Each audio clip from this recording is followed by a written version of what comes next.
The broadcast is now starting. All attendees are in listen-only mode. Hello, everyone. I'm James Newcomb, Managing Director at Rocky Mountain Institute, and I'm pleased to welcome you to this, the seventh in our series of webinars, originally inspired by the publication of 7 Challenges for Energy Transformation. We've been exploring each of the 7 topics in greater depth with a collection of guests and through the conversation and engagement with all of you in question and answer. So we're pleased to have you along this morning, this afternoon, this evening, wherever you are in the world, to look at the transitions that are required, not just to achieve a low carbon future, but to do so in a way that creates benefit for all. In order to think about that challenge, we have to think about issues of equity, of job creation and loss, workforce transition, community level effects, health, exposure to climate risk. All of these dimensions are part of achieving this transition. So this perspective is both the foundation and the capstone of all of our work.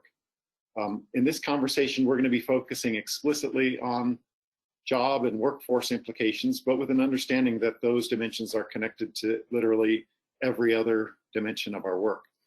I want to take just a moment to say thanks to the donors who support this work at RMI and more broadly, in particular, the RMI Solutions Council and Innovators Circle that support this kind of work and well beyond it. In this conversation, we'll have 2 guests participating. Sharan Burrow has not yet joined us, but we expect her to be on board momentarily. But Sharan is the General Secretary of the International Trade Union Confederation, which through its member organizations represents literally tens of millions of workers worldwide. And Sharan's lifelong mission has been improving the lives of workers and the communities that they are a part of. Sharan is also the vice chair of the B Team, a very distinguished group of international leaders working to create new norms for corporate leadership and to build a better world.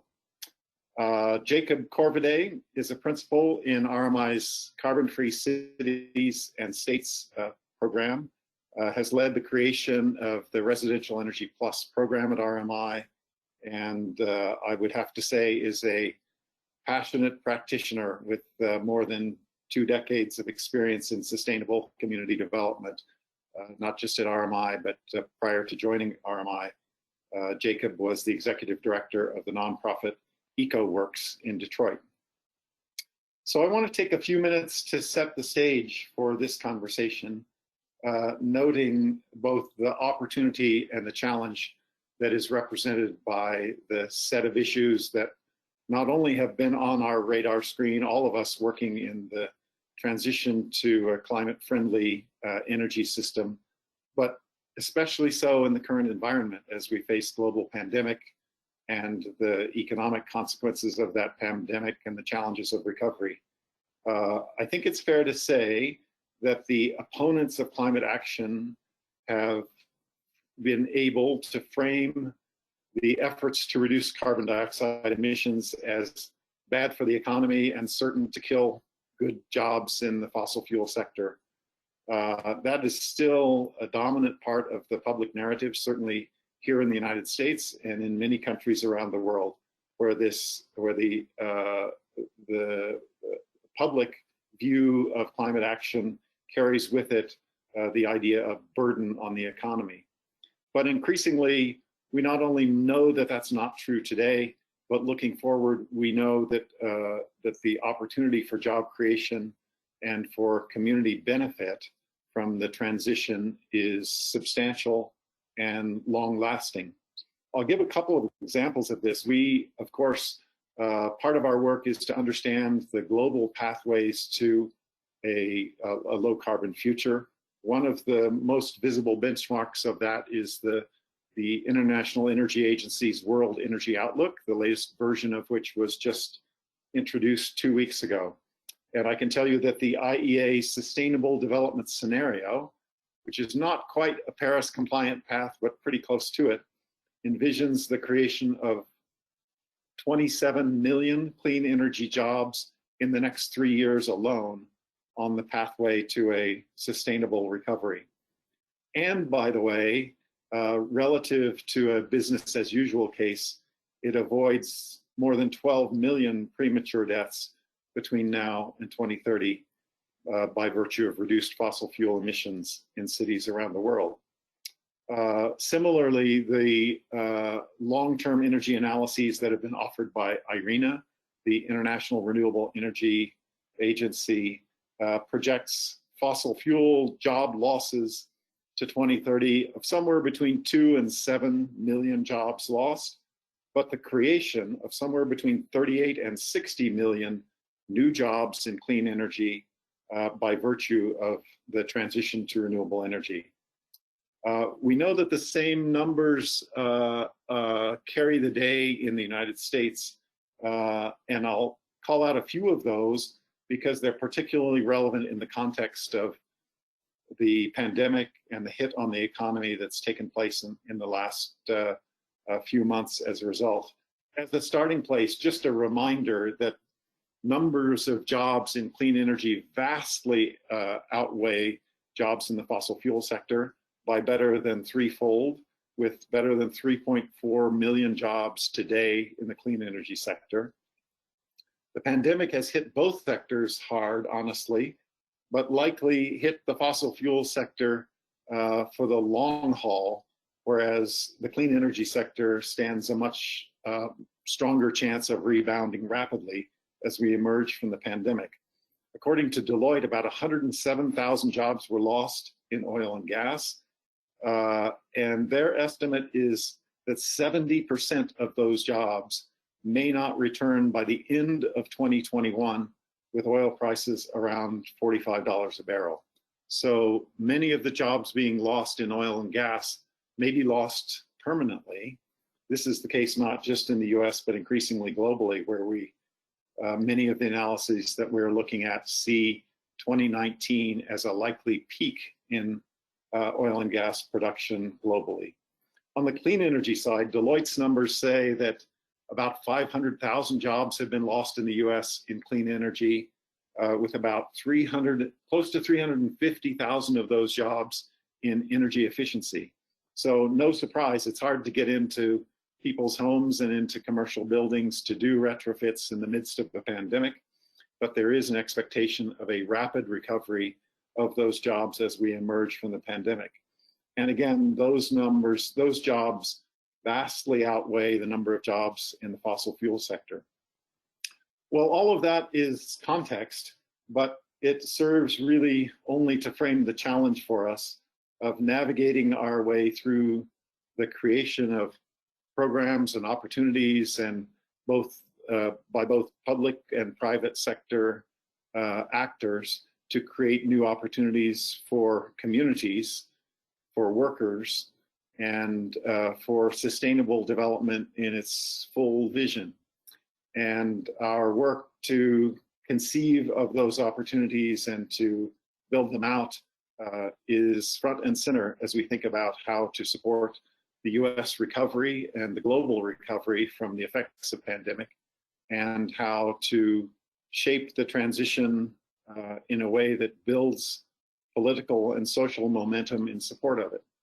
So I'm going to turn to Jacob to share with us some of his perspectives and experience at RMI and what he's seeing in the field around how to make this transition a just and swift one. And then, as they say, God willing and the creek don't rise, we'll have Sharan join us later in the conversation. Jacob, over to you. Yeah, thanks, James. Then thanks everyone for having me here. Great to have this opportunity to talk with you, and I'm looking forward to the discussion as we dive into this more. It's obviously a really critical topic, and I really appreciate a lot of what James set up there to frame it. I work, as James said, in the Carbon-Free Cities and States program at RMI, but also within our buildings program. And I thought I'd bring a particular buildings hat here because there's a lot in the clean energy transition that can drive a lot of jobs. Buildings may be the most significant piece of it.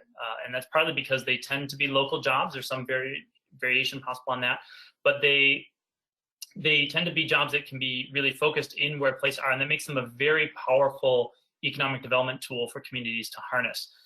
The real estate field, however, it should be noted, is really ground zero for many of the inequities that we face in the world today. Obviously, one of the things we want to look at in terms of a just transition is to make sure that we're preserving well-paying jobs, good career paths, et cetera, that people have now, and not losing that in the transition. But we also don't want to just preserve the status quo, right? Preserving the status quo is, I think, a huge missed opportunity, because what we want to be doing is actually harnessing the clean energy transition to remove existing inequities and actually create a more just world. And so that's, I think, the challenge ahead of us, and I think it's a great challenge, and it's one that we see real potential for. So buildings have a huge role to play here, particularly, and I want to bring up a slide just for a quick example here. James, can you see my screen? Yes, I can. Thank you. Great.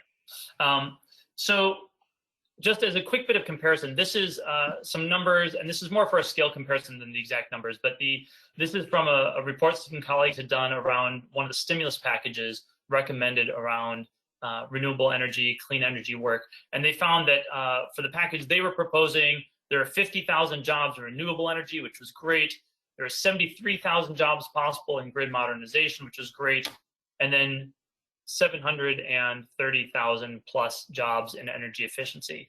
And this is just to drive home this idea that there are good jobs in a lot of these places, but when you start working on buildings is where we get this huge upsurge in labor in a good way, right? That there's real potential around that. So I think that's really key to understand why buildings particularly may be really central in driving what's possible around this. They're not the only thing, of course, that can drive that. How about a screen share here for a second? And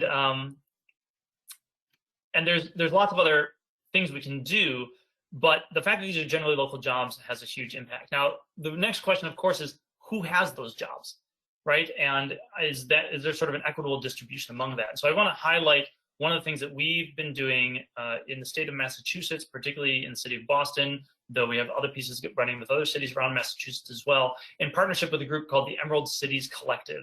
And that's specifically been working on workforce development in the space of the clean energy transition and trying to make sure that we are connecting minority-owned contractors, women-owned contracting businesses to the pipelines of work that is out there. Right now, in that context, there tends to be underrepresentation of those communities. And so trying to make sure that we're actually building the pipeline, making the connections so that those contractors actually have access to these jobs and are actually part of moving that ahead. And that's really, really key. Back before I was at RMI, I did some work with a group called Doing Development Differently in Detroit, which has since gone on to pioneer work around community benefits agreements with major developments. And we did work specifically on major energy work coming in from ARA, which is the American Recovery Reinvestment Act, that was making sure that we're actually creating opportunities through that policy for minority-owned businesses to actually participate in the work and in the ARA funds that were coming through. And I think part of the thing we need to understand around all of that is that injustices that exist now are structural, right? They're not just cultural. It's not just that some people don't know the right people to talk to or have some inherent cultural racism, for example, or casteism or classism or any of those sorts of things. Those cultural factors exist. But the injustices that I think we really need to focus on is that there are structural institutions that continue and keep those injustices moving, even if it's not the intentions of the people inside of it. And so policy in some space has made those structural injustices happen, and therefore policy is really necessary to unmake it. We need to look at what are the unintended consequences and what are the intentional consequences we want to bring about to make this happen. And so another example I want to bring up here, and I'll come back to my screen, is work that's been happening in New York. So we've been doing a lot of work with New York State. New York has put out what is certainly one of the most ambitious pieces of legislation around clean energy transition called the Climate Leadership and Community Protection Act. And what we show here in the chart is, right, they looking at a tremendous amount of jobs created from certain parts of this and finance generated, but they included within that legislation a requirement that 35% of the total benefits coming from this legislation have to go to disadvantaged communities. Now, they haven't laid out exactly how that's going to happen yet. They're still in the process of determining how they're going to roll out a lot of these policies. But that means in this case, right, that you're looking at 53,000 jobs, right, roughly a third of the jobs need to be going to disadvantaged communities. And so there's this way that we can use policy and harness policy to make sure that we're creating the equitable outcomes that we want. Because if we don't, the status quo's inequities will continue, right? And so we have to take an intentional shift to hold the line where we want it to be. So that's the sort of key thing I wanted to hit for right now. I think there's a lot of other details we can get into and would be excited to talk about. But let me maybe just pause there and see where we want to go with the conversation. Yeah, so I have a couple of questions to follow up. I mean, putting on your hat, working with cities and states. There's a little bit of echo. How's that? Seems much better. Anyway, I was going to ask you about your perspectives on how the planning for recovery from the economic effects of the pandemic is playing out at the level of the cities and communities that you're in contact with. Obviously, we're in kind of unprecedented territory, both in terms of the uncertainty that we face around the timetable for being able to return to a more normal, society and community life. But I know that community and city leaders around the country are thinking about, what they can do at the local level to restart and how to do that in ways that lines up with these other objectives, where we have to be aware at the end of the day that we're in the midst of dual crises, one that's immediate and intense, and one that is, intense and threatens the future of humanity, that's urgent but spans the work of the next decade. And though it's incredibly difficult to overlap those two and find solutions, but I know that creative people, yourself included, are trying to make that happen. So maybe you can say a little bit more about what you're seeing and what inspires you out there. Yeah, absolutely. And I'd actually say there's three crises we're facing right now, really, right? There's the pandemic, there's this ongoing climate crisis, as you said, which has a long-term impacts, though some very immediate impacts we're seeing now. And there's also the crisis around inequities that is very acute, certainly in the United States right now. And we see it, of course, play out in cycles in the United States and other countries around the world at different times. And I want to highlight that because I think they're not unrelated, right? Actually, before I devoted my life to working on climate issues, I used to work primarily on race, class, and gender issues. And it was when I started reading about the impacts of climate change that I realized it was going to, if you'll forgive the word, trump all of those things, right? It is going to create new problems there. And it's the people in the most vulnerable positions that look to suffer the most there. So I'll just answer briefly, because it looks like we have Sharan here, which is great. And want to get over to her shortly. But I'll just say that I think in terms of what's happening with cities right now, and states, they are navigating some things well. We've got some amazing things happening to move this all forward, but they're also really struggling and needing more support. And I think there's a real danger that a lot of the good work that they had been focusing on has sort of gone out the window as they've had to deal with pandemic issues, and particularly the economic impacts of that with tax rates going down, all that sort of thing, or tax income coming down. But nonetheless, a lot of them are turning towards some pretty powerful things because of the economic development potential. Cincinnati just recently launched a gargantuan renewables procurement that we help support, that's really setting a whole new tone in Ohio, and other cities in other places around the world are looking at this now as what's possible there for that level of ambition. And it's exactly bringing local jobs, clean energy, and driving good work around that. So I'll pause there though, because I'm so excited we've got Sharan, and let's maybe turn to that piece of the Thank house. you, and welcome, Sharan. It's great to have you on board, and apologies for any confusion around timing. So let me just catch you up for a moment on the conversation. We've done a little framing around the urgency and significance of the present moment with the intersection of the pandemic, the economic slowdown, and the extraordinary strength of job creation that we've seen in recent years and see in all analyses looking forward that can come from a clean development pathway. Those numbers are quite compelling, and increasingly so as we see analyses that deepen our understanding of those scenarios. So I want to invite you to say a little bit from your perspective, which is a global one, about the story of opportunity creation through green recovery and how it connects to the urgency of the present moment politically. I know you've got your fingers on the pulse in many countries around the world, so we're keen to hear your vision of the challenge and opportunity right now. Well, thank you, and I'm delighted to be with you. I do apologize. We totally forgot 5 versus 6 hours for this week into the US, so no problem, our fault. On the question of, recovery, we frame that by saying we need a new social contract that actually has to plan for recovery and resilience. You can't have one without the other, and it's both a social and an environmental resilience.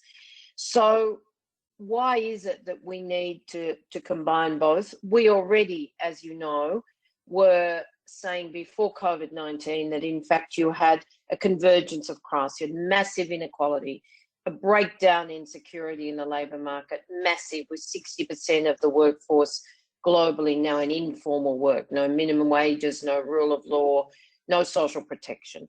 And that wasn't just in developed countries. You can look at the US or other countries and see people falling through the cracks. And even in formal employment, short-term contracts, 0 hours contracts, all sorts of avoidance of employment responsibility, not to mention the lack of labour income share, which if you look at the point at which the social contract started to break down in the 1980s with hyper-globalization, and the labour income share has been like a roller coaster since then, going down. And what that was driving was an age of anger and despair. And you see that played out in various eruptions around the world, people on the streets, massive strikes, the kind of Me Too movement, the racial movement. I mean, this is about exclusion, but it's also about inequality. And when people are despairing, they become angry because they have no alternative. And that's not the way we usually like to build movements for change, but that's been the reality. And then COVID-19 took those kind of fractures and blew them open into craters. So now you've lost half a billion jobs around the world. You've got 1.6 billion people in the informal economy facing destitution every day, because if you don't earn money today, you don't survive. And we've got a climate and now a health emergency, all in the context of having to rebuild what is not just a collapsing in a labour market, but now a collapsing economy. And so that's a pretty big challenge. On the other hand, it's a pretty big opportunity. So we have to do the job. Your point, is entirely right, Jamie, about actually making sure that we don't just look at jobs, but we look at climate-friendly jobs, or if you look at the other ways around, investment in climate, in net zero and resilience in climate can generate jobs. So they're joined at the hip. And we talk about that as climate and employment proofing our future. Then, of course, you need the social protection, universal social protection for people, so they have some hope of security. And you won't affect just transition without these proof points that you can show people that this investment will drive jobs. That's your first line of security. You will, in fact, have the resilience of universal social protection. And by the way, the environmental base of your communities with community renewal and sustainability will make the difference. And I would want to say to you that every sector has to transition. So, of course, we say that the major investment in jobs must be into infrastructure, enabling green infrastructure, into care, into, as we recreate with technology or rebuild supply chains, into industry policy for sustainable and socially just supply chains. And of course, the whole area of secure food, agricultural production, management of both our land use, but also biodiversity and repair of ecosystems. There are jobs in every sector, but we need to manage that transition very, very determinedly so people see themselves at the table, agreements through social partners, employers, unions, governments, civil society, where, communities in the helm, and that will drive hope. And I'd leave you on this response with this thought. If we don't do this, what's really frightening is we will not indeed rebuild trust in democracy, because less than 50% of people live in democracies now.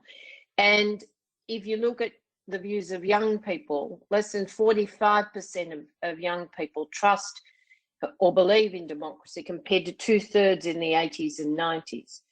Now, it's a vicious circle. We cannot do the job on stabilizing and building a sustainable planet if, in fact, we aren't actually rebuilding trust in democracy. So government transparency and accountability that goes way past GDP is actually fundamental. And I was reminded today of this infamous quote by Martin Luther King.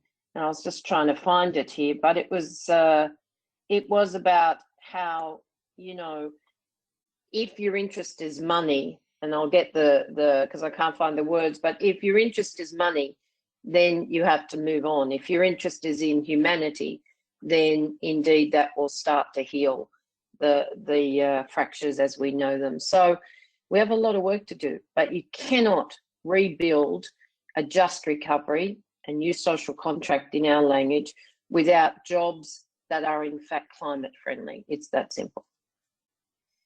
Oh, well, thank you for the overview, Sharan. I always find your ability to kind of synthesize how the political and social dimensions fit together to be both inspiring and incisive. I want to ask two questions to follow up, one at a global level and one maybe a few levels down from that.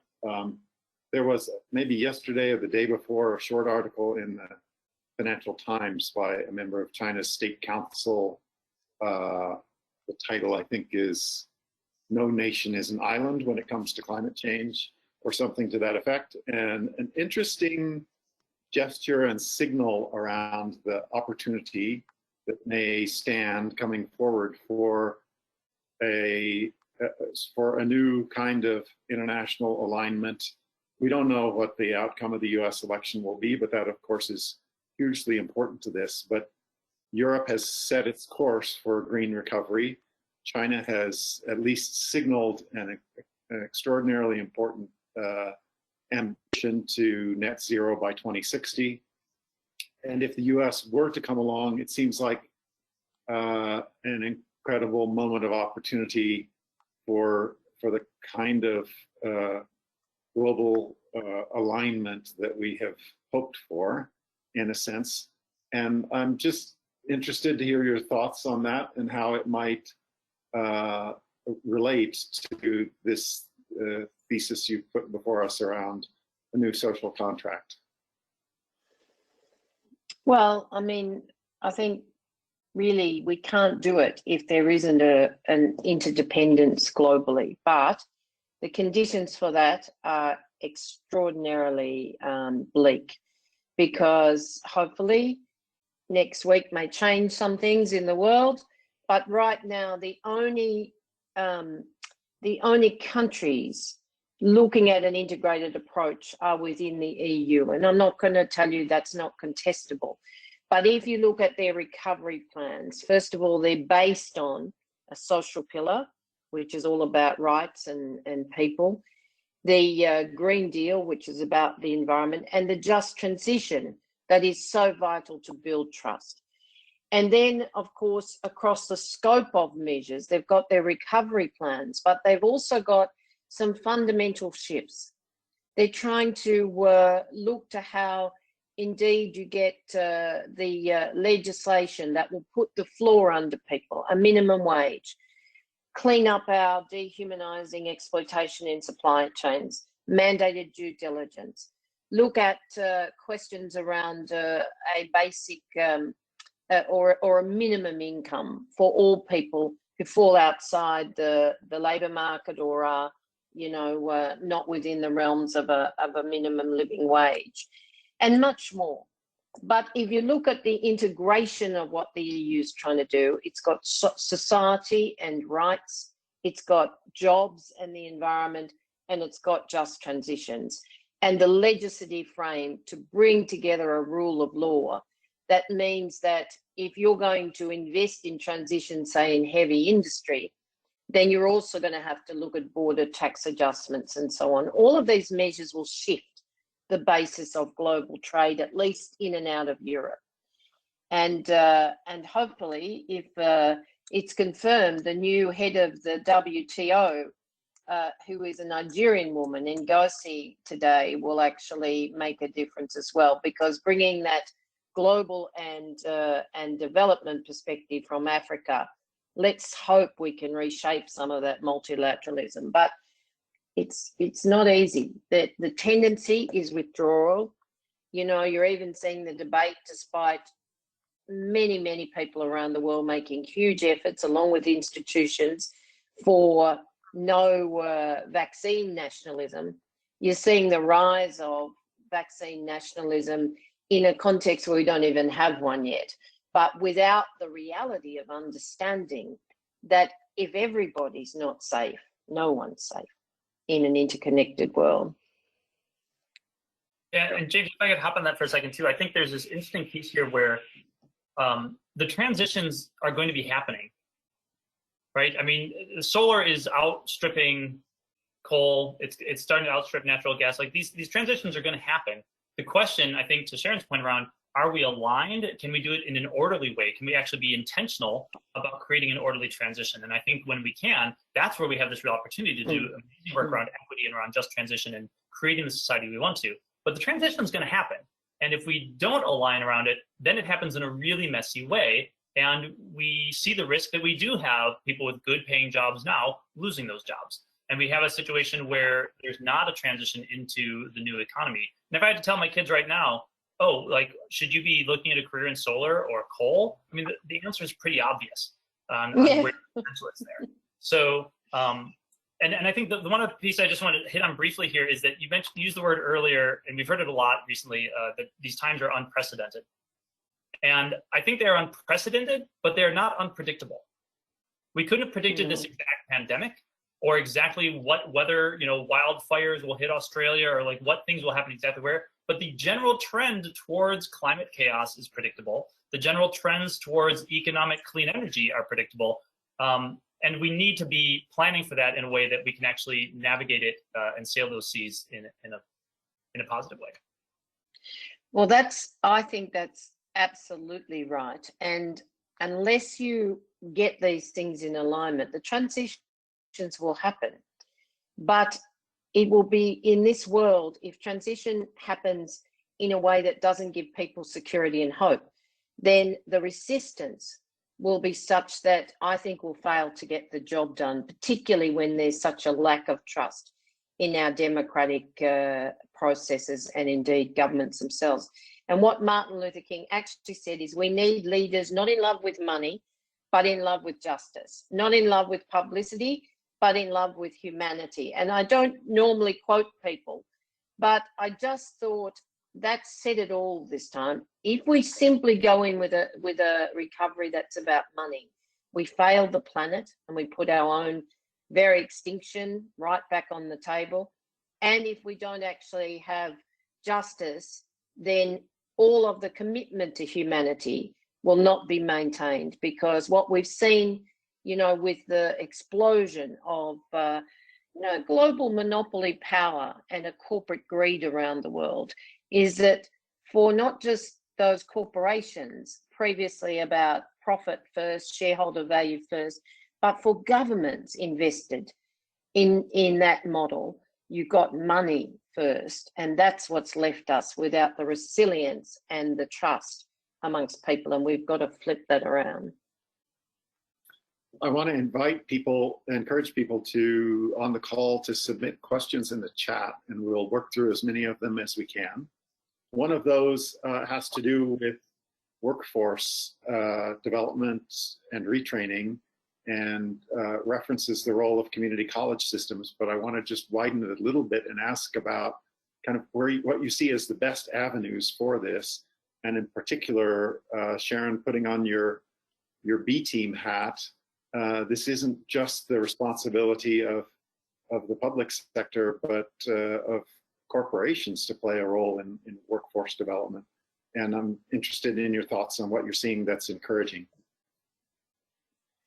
I think we have a divided business community, and that's obviously goes without saying, but you have companies that know they need to change, companies that are committed to looking at the kind of transparency and delivery of supply chains that are in fact environmentally friendly and are respectful of workers' rights and inclusion. And I heard the best description of the world and the challenge of the world we're in right now from Alan Jupe, actually, from Unilever, the CEO of Unilever, just last week, where he said, well, it goes without saying we have to meet the challenge of net zero in terms of emissions, but we also should be thinking about how we meet the challenge of net zero in terms of a job's dividend. For every job lost, where's the job gained? And what responsibility are we taking around that? I think that says it all.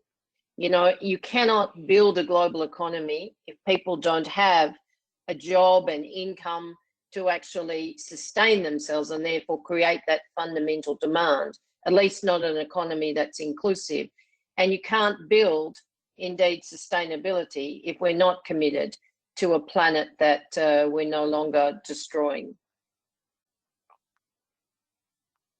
Jacob, any additions on the workforce side? I'll just say, because the person was also specifically asking about things like community colleges, and I think it's absolutely right that we build on the institutions that are there.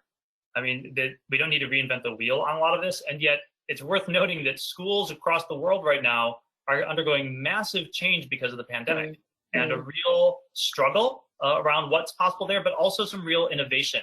And I think we're going to see come out of this, hopefully not just the sort of chaos of what's happened for our educational systems, but also some really interesting opportunities of some new models that make it more accessible to more people. There's a big digital divide that is really hurting in education right now for a lot of folks.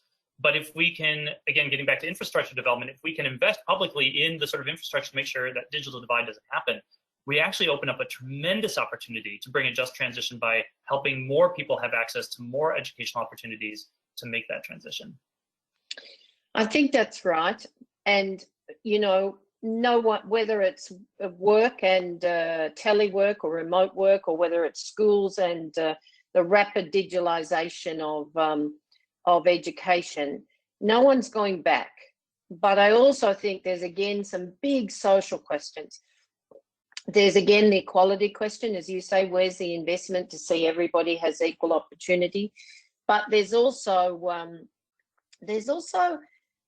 got to be a recognition. I've read a lot about higher education in particular lately, and I started life as a teacher, adult life as a teacher. So this is passionate for me, you know, education is everything, but it's not the classroom and the knowledge base that's everything. It's also the way in which you grow and socialize and the interaction you have with people and so on. So I would personally, maybe it's just old-fashioned, I would personally hate to see our campuses so decimated that you were simply engaging in an educational process in this way. And then you went from there to a world of telework where you never got the opportunities for, you know, that incredible mix of humanity that is in schools, universities, community colleges, and so on. On the other hand, I do think we all have to work out what is that balance. What is the balance that makes the mix between opportunity and indeed the interrelationships of actually rubbing up against each other? And I also think in that context, mental health is becoming a far bigger issue everywhere. It was already exploding with the stress of the last, you know, even at the turn of the century. But now I think it's a combination of stress, but also of just of isolation. Right. Well, thank you for those comments. So there have been a couple questions here in the chat about along the lines of, is a just recovery possible in the context of neoliberal capitalism? This is a huge question. It actually has come up recently. We've been convening a group of NGO leaders in climate and energy sector, and this has been a subtext of within that conversation among CEOs in a really interesting way. And I want to link that to a question that's such a difficult one and so broad, to a more pragmatic question that might connect with this, which question is, what type of effects would a federal policy to price carbon have on the energy transition and jobs, especially if this policy returned monies and collected the monies collected to households to offset the cost of energy, and I would add, you know, potentially to support the kind of just transition policies, workforce development, and so on that we've talked about. But the carbon tax is very much something that sits within the traditional market-based system, but it might be a tool that leverages, you know, some of the opportunities that we've been discussing.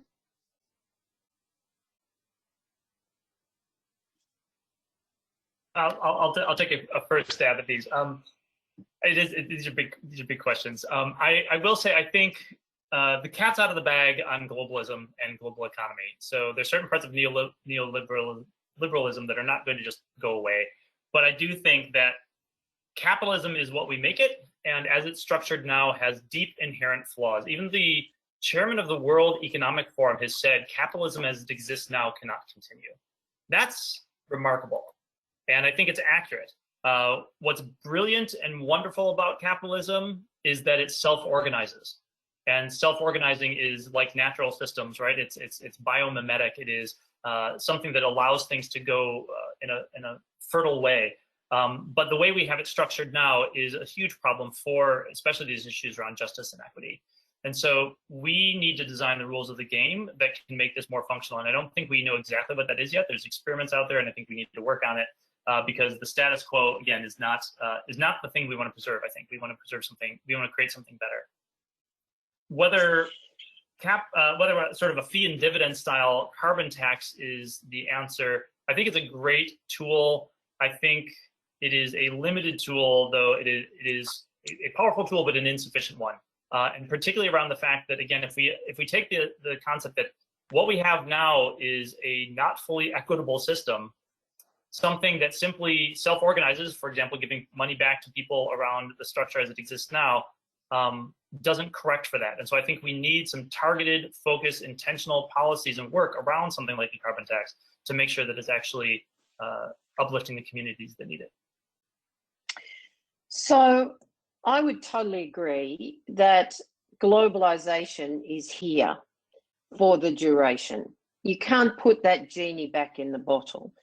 But on the other hand, it's so fractured, and the attitude of governments retreating in themselves to globalization is indeed one of nationalistic approach, not an interdependent approach. And again, if you go back even to when, from a worker's perspective, coming out of 2 world wars and a Great Depression, there was the creation of a global floor, a global rule of rights around labour rights and labour market regulation that never really touched the developing world. So there was a whole range of countries excluded from that social contract, except at the margins where you saw some progressive. But if you now have, still have 55% of the world's people, indeed 75% with little or no, but 55 with no social protection at all, the basis of which has created the most equal regions like, the Nordics and Europe, and until a few years ago, my own Australia and others. Now it's slightly different in the US, but that's been the basis of shared prosperity. And then a regulated labour market environment, development and industry policy. I mean, industry policy, was the stuff of how you actually got innovation and skilling and reskilling. I mean, in the 80s and 90s, used to drive me crazy the amount of work we did on high performance workplaces, which had all of those elements, including productivity and getting multi-factor productivity up. On the other hand, that never really reached beyond this layer of the economy.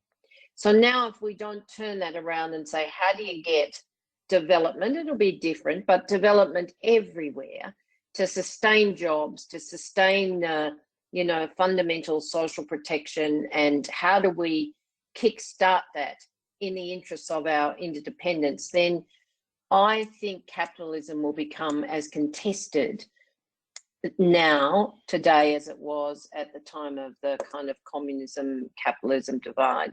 I always, from a very different perspective, but, I always thought the way in which the US in particular equated democracy and communism was wrong. They were actually just two economic systems. Yes, one was tied up in an anti-democratic frame, but the other one was tied up in a so-called democratic frame where corporations were increasingly dominant. So they're economic systems.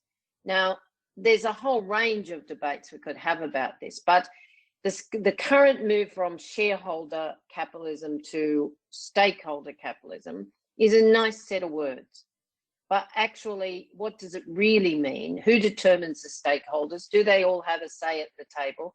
I mean, the fights around corporate America and indeed in other parts of the world, just against freedom of association, would suggest that the odds are stacked against that. The growth of wealth in the big tech companies, up 41.1%. Global monopolies since the beginning of the COVID crisis, I would say, unless governments can act together to regulate, the odds are stacked against it. So what are you going to get? Just a massive continued social unrest unless we settle the basis for just transition, for climate, technology, and that new social contract where the hope of jobs and social protection and inclusion is alive. Just on carbon tax, I have mixed feelings about this because, as a kind of victim of the first negotiations in Australia around a carbon tax, we thought we had it in the bag. Hardest negotiations we've ever done. Imagine bringing the environmental groups, the labour community with all of its, kind of interests of the day, and key economists and governments together. But we did it. Now, it wasn't perfect, but it was a baseline beginning, and it lost by 1 vote. There will be taxes, call them what you like, border adjustment taxes, whatever, because you cannot build a clean industry, say in steel or aluminium or cement, and then let dumping undermine that from outside. So you're going to put money into either get to a price point or to get the transition. At least for a period of time, there will be some capacity to protect that. There has to be. But do I think that, if I had to weigh it up and say, I mean, we've got a whole an agenda around tax, not austerity, because you need to pay for the recovery from tax this time, not from putting the burden back on people. But Does carbon tax play into that? It can. Yes, border adjustment taxes will, but are they permanent things, or is really the way we regulate for the, you know, that net zero future the way we need to go? I'm not orthodox about it. I just think the time for the incentive that was a carbon tax is kind of almost on the wrong side of the continuum, when we're in such an urgency that we've only got to 2030 to stabilize and 2050 to get the baseline done. Yeah, I think that's right. And I want to say real quick that I think there's this interesting space emerging where I always believe that, you know, we need regulation to balance the power of corporations. That's actually how these economies work best. You need the government public balance with the corporate interest. But we're seeing this opportunity for corporations, global corporations, to actually be a real driver where we have recalcitrant national agendas, right? That they actually can say, like, okay, well, we're going to create a just transition, we're going to create a clean energy transition, even when national governments are not willing to do so. And we're seeing a global movement around that right now, which is pretty fascinating. There is a challenge, though, in that I think we see, while we see some enlightened leadership among a lot of corporations right now, we also see a certain schizophrenia, because the rules of the game are still designed such that they're not always clear they can play that game even while having a good moral stance. And so you'll have a well-intentioned corporation both leading on promising things and fighting against it at the same time, because it's a many-headed beast. And so I do think there's still this question of how we're going to redesign what it looks like to have corporate leadership as well as national leadership and global leadership. I think we have time for one more question here, and it's a kind of a pragmatic one, interesting and important one.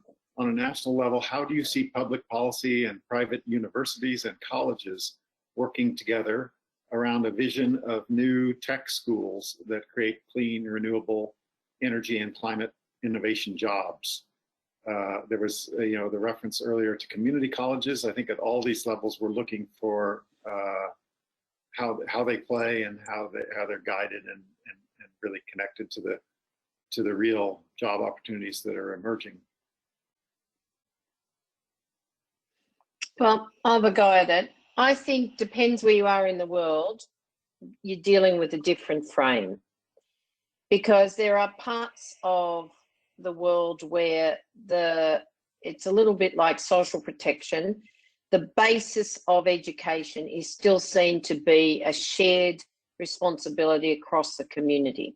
So yes, of course, you have private investment through companies in structured training and so on, but you don't have the big push of privatization that you've seen in the US in education at all levels, I might add, or the incursions even in my own country, in Australia.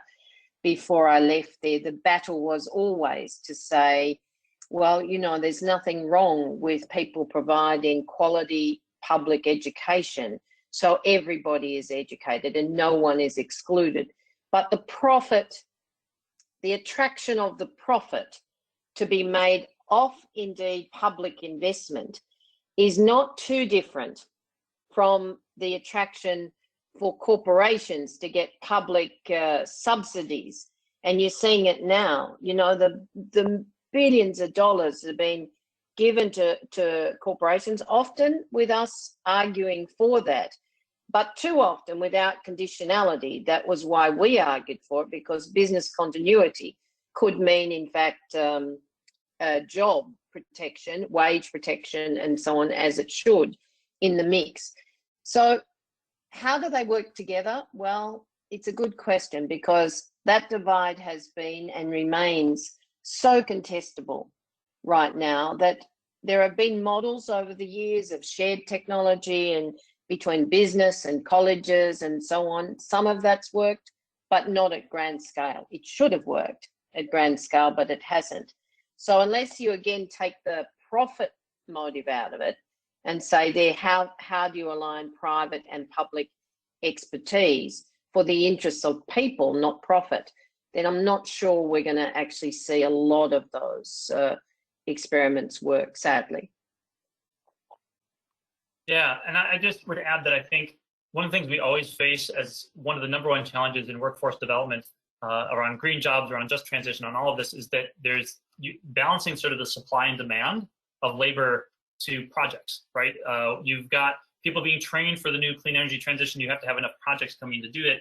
And yet sometimes there's a resistance to those projects ballooning if you don't have a supply chain of people trained in how to do that to make that match. And so I think there's a real role there around public bodies working with universities and working with the corporate world to really closely track in something closer to real time what jobs are becoming available, when, where, and how, so you can appropriately dial up the hose as needed for workforce development to head into those jobs.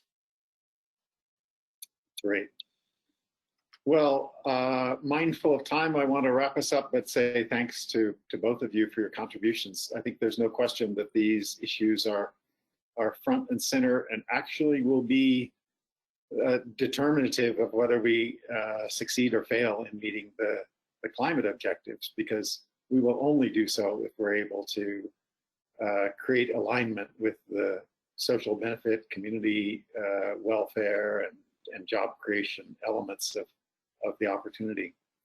So appreciate your contributions. We'll invite people to not hesitate to follow up to us with further questions by email as appropriate. I want to say special thanks to Sharan for jumping on at the last minute, and apologies on both sides. We've heard this, it's this time change thing. It happens twice, right? Because we changed to daylight savings time at different times. So keep our fingers crossed that we don't make mistakes on our side going forward. But thanks to both, and let's keep going. We've got a lot ahead of us.